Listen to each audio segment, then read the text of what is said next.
وقد يقع فيه الخطأ فاحتيج إلى قانون يعصم عنه في الفكر وهو المنطق. یہاں سے کیونکہ پہلے تصور تصدیق کی تعریف کی ہے، ان کی تقسیم کیا ہے مصنف رحمۃ اللہ علیہ نے، وہ ہوا سے متن کے اندر، کیونکہ تصور تصدیق جب تقسیم کیا ہے ضرورت اور اکتساب کی طرف، تو ان کے اندر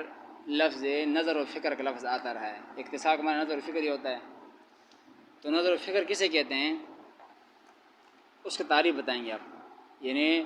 تصور تصدیق دونوں کو تقسیم کیا تھا ضرورت اور اکتساب کی طرف، اور ضرورت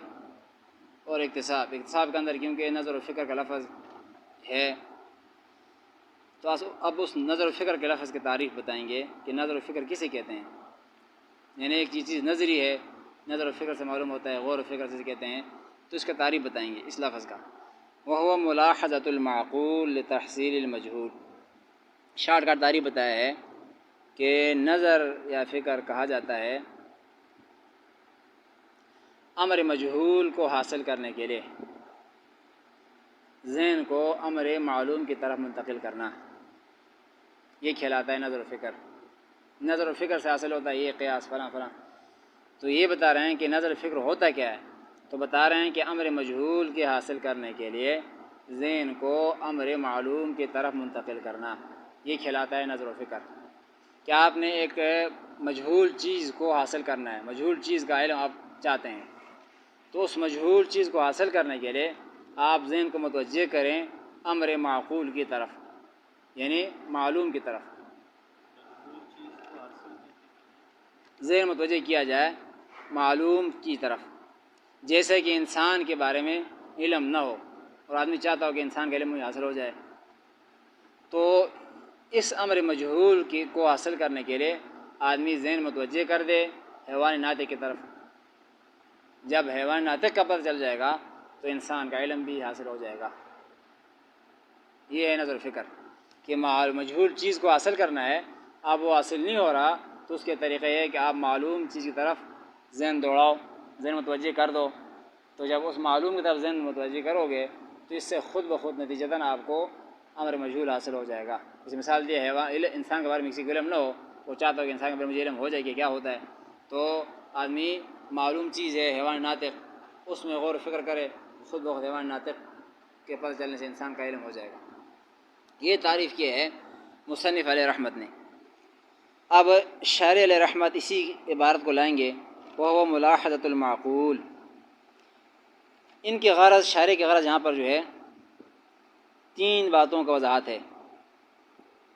یہ نیچے لا کر عبارت تین باتوں کو وضاحت کرنا چاہتے ہیں۔ کیا وضاحت ہے؟ ایک تو وہ اوپر جو انہوں نے ضمیر لایا ہے اس کا مرجع بتائیں گے کہ وہ ہوا کدھر لوٹ رہا ہے، اور وہ کیا وہ یہ بتائیں گے کہ کدھر لوٹ رہا ہے۔ دوسرا بتائیں گے کہ یہاں پر جو ہے معقول کی تعریف بتائیں گے، معقول کیا ہوتا ہے، ملاحظۃ المعقول لکھا ہوا ہے، تو اس معقول کی تعریف بتائیں گے۔ تیسری بات یہاں پر جو ہے ملاحظۃ المعقول استعمال کیا، معلوم استعمال نہیں کیا ہے، اس کا وجہ بتائیں گے کہ مصنف نے یہاں پر وہ ملاحظۃ المعلوم کہنا چاہا تھا، معلوم کی طرف ذہن لے جائے تاکہ مجہول حاصل ہو جائے، تعریف تو یہ ہے، لیکن لفظ انہوں نے معقول استعمال کیا، یعنی یہ بتائیں گے، وجہ بتائیں گے کہ یہاں پر مصنف نے لفظ معقول استعمال کیا ہے، معلوم کو کیوں چھوڑا ہے۔ بات تو معلوم کی ہے لیکن انہوں نے اس سے اعراض کیا ہے اور معقول استعمال کیا ہے، اس کا وجہ بتائیں گے۔ تو گویا کہ تین باتوں کے یہاں پر جو ہے وضاحت مراد ہے یہ عبارت نیچے لانے میں، ہوا ضمیر کا مرجع، دوسرا معقول کی تعریف، اور تیسرا بتائیں گے کہ معقول استعمال کیوں کیا، معلوم کو کیوں چھوڑا۔ این نظر، یہ پہلے جو لفظ نکالا این نظر، یہ گویا کہ مرجع بتا دیا اس کا، وہ ہوا کا مرجع نظر ہے،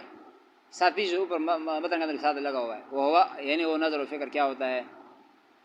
تو گویا کہ یہاں پہ تعریف ہی نظر و فکر کی ہو رہی ہے، تو ضمیر ظاہر ہے کہ ادھر لوٹے گا، تو ان نظر نکال دیا، بتا دیا کہ ہوا کا مرجع نظر ہے، یعنی وہ نظر و فکر امر مجہول کو حاصل کرنے کے لیے امر معلوم کی طرف ذہن کو لے جانا ہے۔ آگے دوسری بات تعریف بتائیں گے، معقول کی تعریف،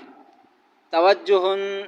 نفس نحو الامر المعلوم لتحصیل امر غیر معلوم، کہتے ہیں کہ ذہن کا متوجہ کرنا ہے، معقول کا معنی بتا رہے ہیں، ذہن کو متوجہ کرنا نحو الامر المعلوم، امر معلوم کی طرف۔ کیوں ذہن متوجہ کرنا ہے؟ لتحصیل امر غیر معلوم، تاکہ امر غیر معلوم حاصل ہو جائے۔ تو گویا کہ امر غیر معلوم کو حاصل کرنے کے لیے ذہن کو متوجہ کرنا امر معلوم کی طرف، یہ معقول کہلاتا ہے۔ ملاحظۃ المعقول جو کہا ہے تو یہ بتا دیا یہاں پر جو ہے اس کا تعریف بتا دیا کہ امر مجہول کو حاصل کرنے کے لیے ذہن کو متوجہ کرنا امر معلوم کی طرف۔ تیسری بات تو فی العدول، یہ عدول کیوں کیا؟ معقول لفظ استعمال کیا، معلوم استعمال نہیں کیا، یہ کیا جائے تھا؟ ملاحظۃ المعلوم، معلوم چیز کی طرف ذہن کو لے جانا، معنی ہم وہی کر رہے ہیں، معلوم کر رہے ہیں، لیکن لفظ استعمال نہیں کیا۔ وفی العدول عن لفظ المعلوم الی المعقول فوائد، کہتے ہیں کہ لفظ معلوم چھوڑ کے معقول کی طرف جانے میں بہت سارے فوائد ہیں۔ 3 فائدے ذکر کریں گے یہاں پر، کیا کیا وجوہات ہے جس سے انہیں معلوم چھوڑا ہے اور گئے ہیں معقول کی طرف۔ نمبر 1 یہ ہے کہ معلوم نکلا ہوا ہے علم سے، علم مصدر سے نکلا ہوا ہے، اور علم لفظ مشترک ہے۔ صاحب مرقات نے 5 معنی کیے ہیں علم کے، اور بعض جگہ 14 معنی بھی علم کے کیے ہوئے ہیں، تو یہ سمجھ لیں کہ علم یہ ایک مشترک لفظ ہے، مشترک لفظ، کیونکہ علم مصدر ہے اور اس کے معنی اس کے اندر اشتراک ہے، تو اس کے مشتقات کا بھی یہ حکم ہوگا۔ معلوم اس میں مفعول کا صیغہ ہے، اسی سے ہے، تو مشتقات کا بھی یہ حکم ہوگا۔ کیا حکم ہوگا؟ اس میں بھی اشتراک ہوگا۔ اور یہاں پر تعریف ہو رہی نظر و فکر کی، اور تعریف میں لفظ مشترک کا استعمال کرنا یہ جائز نہیں ہوتا، کیونکہ یہ معلوم علم سے نکلا ہوا ہے، علم کے اندر کیونکہ اشتراک ہے، بہت سارے معنی ہے،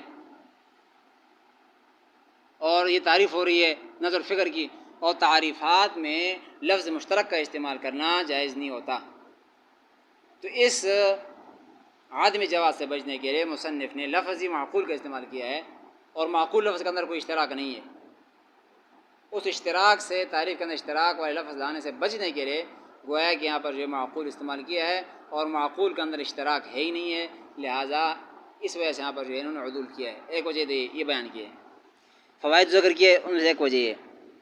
التحرز، نمبر 1 جو میں نے آپ کو بتا دی وہی ہے التحرز عن الاستعمال لفظ المشترک فی التعریف، لفظ مشترک کے استعمال کرنے سے بچتے ہوئے تعریف میں انہوں نے معقول لایا ہے۔ معلوم لاتے تو تعریف کے اندر لفظ مشترک کا استعمال کرنا لازم آتا، اور جائز نہیں ہے، تو اس سے بچنے کے لیے گویا کہ تعریف کے اندر اس لفظ مشترک لانے سے بچنے کے لیے انہوں نے لفظ چینج کر دیا، یعنی معقول لایا ہے۔ نمبر 2 منہا التنبیہ، دوسرا وجہ کیا ہے کہ عدول کیوں کیا ہے، کیوں پھر گئے ہیں لفظ سے؟ دوسرا وجہ بتا رہے ہیں کہ تمہید یہ ہے، اس وجہ کے یہاں بتانے کا تمہید یہ ہے کہ جزئی جو ہوتی ہے، ایک کلی ہوتی ہے، ایک جزئی، جزئی نہ کاسب ہوتی ہے نہ مکتسب ہوتی ہے، یعنی نہ معرف ہوتی نہ معرف۔ جزئی کی نہ تعریف کی جاتی ہے نہ وہ تعریف کرنے والی ہوتی ہے۔ کاسب مکتسب مانا معرف معرف، معرف مانا تعریف کرنے والی ہو، معرف اس کی تعریف کی جائے، تو جزئی نہ معرف ہوتی ہے نہ معرف ہوتی ہے، یعنی نہ کاسب ہوتی ہے نہ مکتسب ہوتی ہے۔ اور علم کے اطلاق کلی پر بھی ہوتا ہے، جزئی پر بھی ہوتا ہے۔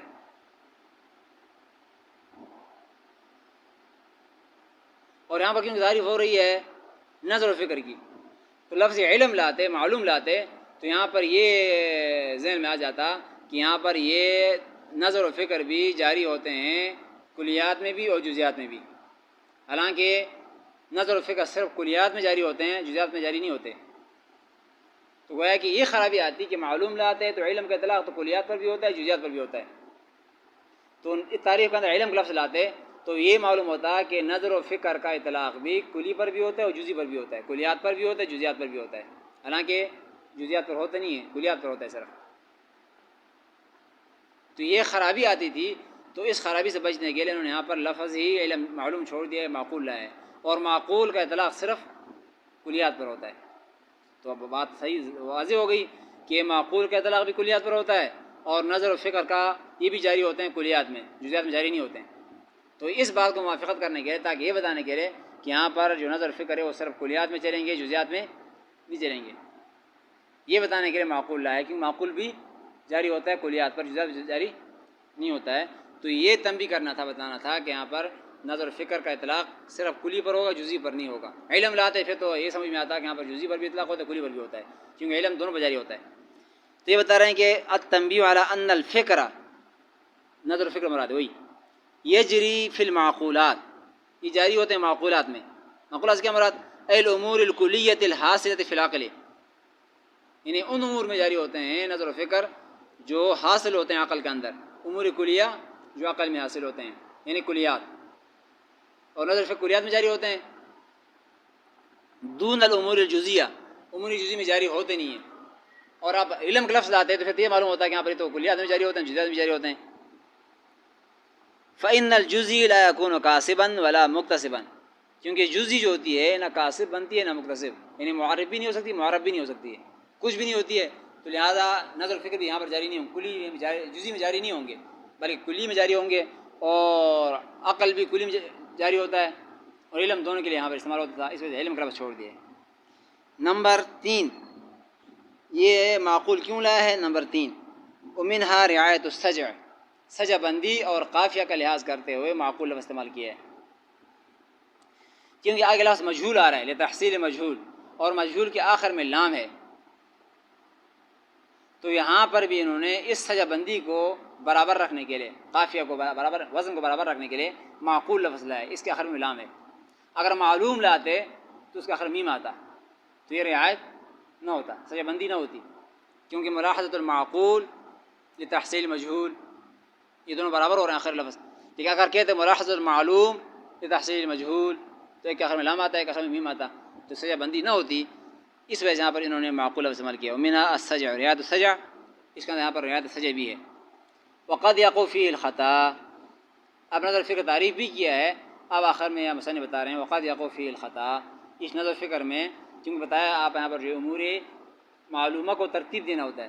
اس کو ترتیب دینے سے ایک مجہول چیز بھی حاصل ہوتا ہے، معلومہ چیز کو ترتیب دینے سے ایک مجہول چیز کا علم حاصل ہو جاتا ہے، یہ نظر فکر ہے۔ لیکن کہتے ہیں کبھی اس ترتیب میں غلطی بھی ہو سکتی ہے،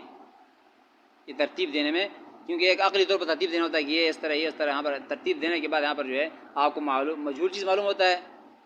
تو کہتے ہیں اس ترتیب میں غلطی بھی کبھی ہو سکتی ہے، اور غلطی سے بچنے کے لیے عقل کافی نہیں تھا کہ غلطی آدمی عقل میں بچے، یہ کافی نہیں تھا، اس کے لیے ایک قانون کی ضرورت تھا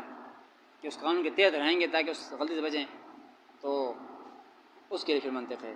وقد يقع فيه الخطا فاحتیج الى قانون يعصم عنه في الفکر هو المنطق، کہتے ہیں فاحتیج الى قانون، جب نظر فکر میں غلطی ہو سکتی تھی اور غلطی سے بچنے کے لیے عقل کافی نہیں تھا تو احتیاجی ہو گئی، محتاج ہو گئے لوگ الى قانون، ایک ایسے قاعدہ کلیہ قانون کی طرف، يعصم عنه کہ اس قانون کے ذریعے آدمی بچ جائے غلطی سے، خطا فی الفکر سے بچ جائے، اور وہ قانون منطقی تھا۔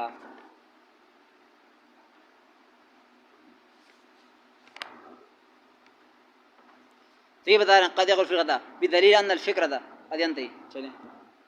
آخر دعوانا اسی کو پھر آگے لیں گے، يقع فی الخطا۔